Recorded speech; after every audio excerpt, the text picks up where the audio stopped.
الحمد لله رب العالمين والصلاة والسلام على سيد المرسلين وعلى آله وأصحابه أجمعين. أعوذ بالله من الشيطان الرجيم. بسم الله الرحمن الرحيم. تكاد السماوات يتفطرن منه وتنشق الأرض. صدق الله العظيم. জাতীয় মাশায়েখ আইমা পরিষদ কর্তৃক আয়োজিত আজকের এই গুরুত্বপূর্ণ সেমিনারে উপস্থিত সম্মানিত সভাপতি, উপস্থিত রয়েছেন বাংলাদেশের ইসলামী সংগঠন সমূহের শীর্ষ নেতৃবৃন্দ, সম্মানিত উপস্থিতি। সময় সংক্ষিপ্ত হওয়ার কারণে আমি খুব সংক্ষেপে আমার কথাগুলো আপনাদের সামনে তুলে ধরার চেষ্টা করছি। বর্তমান অন্তর্বর্তীকালীন সরকার কর্তৃক গঠিত 11টি সংস্কার কমিশনের একটি হল নারী বিষয়ক সংস্কার কমিশন। এই কমিশন গত 19 এপ্রিল তাদের প্রস্তাবনা জমা দেওয়ার পরেই আসলে আমরা এই প্রস্তাবনা দেখার পরে স্তম্ভিত। বাংলাদেশের আগস্ট বিপ্লবের পর, জুলাই আগস্ট বিপ্লবের পরেও এই ধরনের একটি প্রস্তাবনা রাষ্ট্রীয় পর্যায়ে উপস্থাপিত হতে পারে এটা আমাদের কল্পনাতেও ছিল না। এজন্যই এই নারী কমিশনের ব্যাপারে আমাদের মন্তব্য অনেক কঠোর।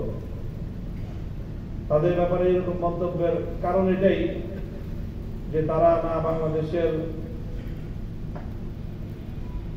বাংলাদেশের পুরুষ সমাজের প্রতিনিধিত্ব করে, না নারী সমাজের প্রতিনিধিত্ব করে।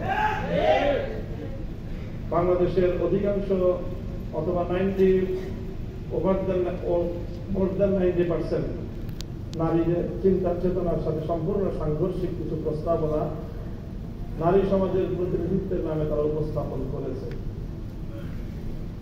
তাদের এই কমিশনের প্রস্তাবনার যে ভিত্তিগুলো, সেটাই আসলে মূল সবচেয়ে বড় ভয়ঙ্কর বিষয়।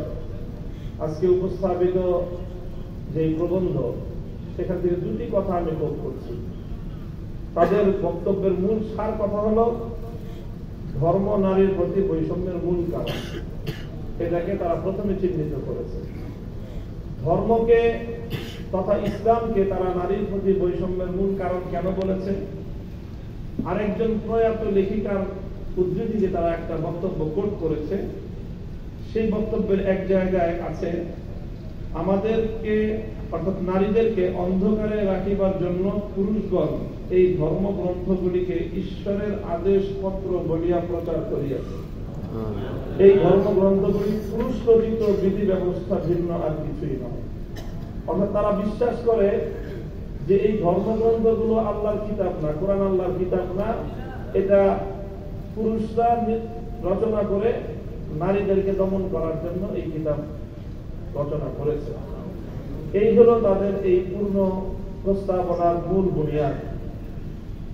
কাজে এই ধরনের একটি প্রস্তাবনা উপস্থাপন করার পরে আমাদের ইসলামী সংগঠনগুলোর পক্ষ থেকে, ইসলামী জনতার পক্ষ থেকে কি প্রতিক্রিয়া হওয়া উচিত? আমরা কেন তাদের সাথে আলোচনায় বসিনি? কেন আমরা রাজপথে বা আন্দোলনের মাধ্যমে এর বিরুদ্ধে কড়া প্রতিক্রিয়া কেন ব্যক্ত করলাম? অনেককে দেখে এই জন্য মায়া কান্না কাটছে। আমার পরিষ্কার কথা যে তারা যথেষ্টই জানে এবং দীর্ঘ একটা আলোচনা নারী সংস্কার, নারী নীতি নিয়ে দশকের পর দশক ধরে কথা চলে আসছে এবং সেই কথার ধারাবাহিকতায় অনেক আলোচনা হয়েছে।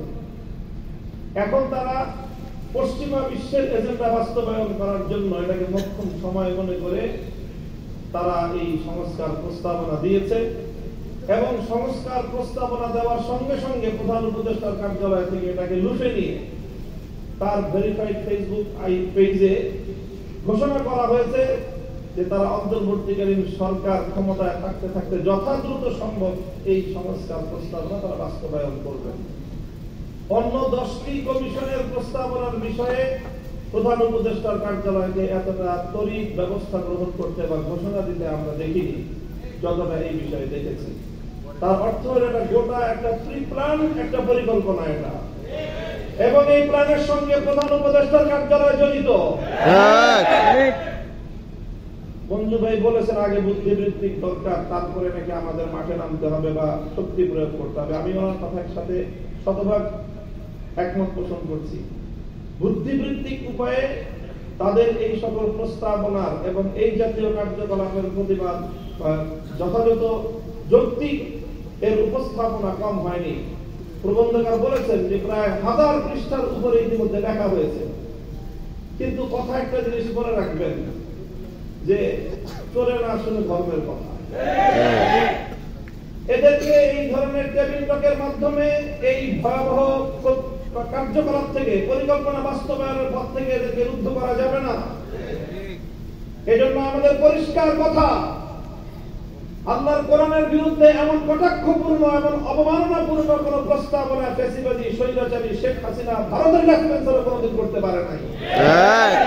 বর্তমান বাংলাদেশের 5ই আগস্টের বিপ্লবের রক্তের উপর বসে এই প্রস্তাবনার এক চুল পরিমাণ যদি বাস্তবায়ন করতে হয়, আমাদের লাশের উপর দিয়ে করতে হবে।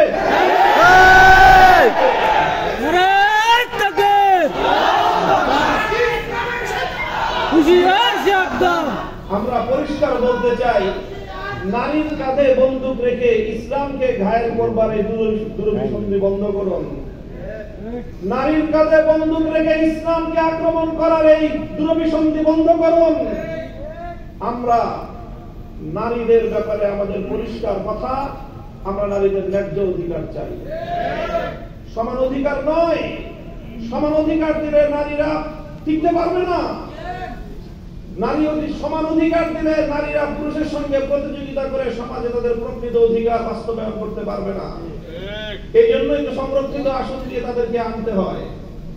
প্রত্যেকটা জায়গায় তাদের জন্য সংরক্ষিত আসন দিয়ে নির্বাচনের মাধ্যমে বিভিন্ন উপায়ে তাদের প্রতিনিধিত্ব নিশ্চিত করতে হয়। কারণ সমান অধিকার দিয়ে নারীরা পুরুষের সঙ্গে প্রতিযোগিতায় অধিকাংশ জায়গায় পারবে না। এই জন্য তাদেরকে ন্যায্য অধিকার নিশ্চিত করতে হবে। ইসলাম সব জায়গায় ন্যায্য অধিকারের কথা বলেছে এবং অধিকাংশ জায়গায় নারীকে অগ্রাধিকার প্রদান করেছে। আমরা বলি ইসলাম প্রদত্ত নারীদের জন্য অগ্রাধিকার, এবং সেটাই সকল ক্ষেত্রে বাস্তবায়িত হবে ন্যায্য অধিকারের বাস্তবায়নের মাধ্যমে। কাজেই পরিষ্কার আমাদের কথা, নারীর ন্যায্য অধিকার নিশ্চিত করেন। নারীদেরকে পতিতা বৃত্তির দিকে ঠেলে দিয়ে মাতৃ সমাজের কলঙ্ক ঘটাবেন। এদেশে সভ্য সমাজ বেঁচে থাকতে আপনাদের ওই সমাজকে ধ্বংস করার, বাংলাদেশকে ধ্বংস করবার অপতৎপরতা ইনশাআল্লাহ বাস্তবায়িত হবে না। আমি আমার বক্তব্য এখানেই শেষ করছি। আবার বলছি, বর্তমান সরকারকে দেখেন, আমরা 16 বছর যুদ্ধ করেছি, আমরা ক্লান্ত। কিছুদিন আমাদেরকে একটু বিশ্রাম নিতে দেন, ভালো ভালো কাজ করেন। যদি যুদ্ধ করার মতো সাহস অতই যদি আপনাদের শখ জাগে, মনে রাখবেন, আমি পরিষ্কার বলি, যদি আল্লাহর কোরআনের এই সকল বিধানের মর্যাদাগুলোকে রক্ষা করার জন্য যুদ্ধ করতে হয়, আমরা যুদ্ধই করব ইনশাআল্লাহ।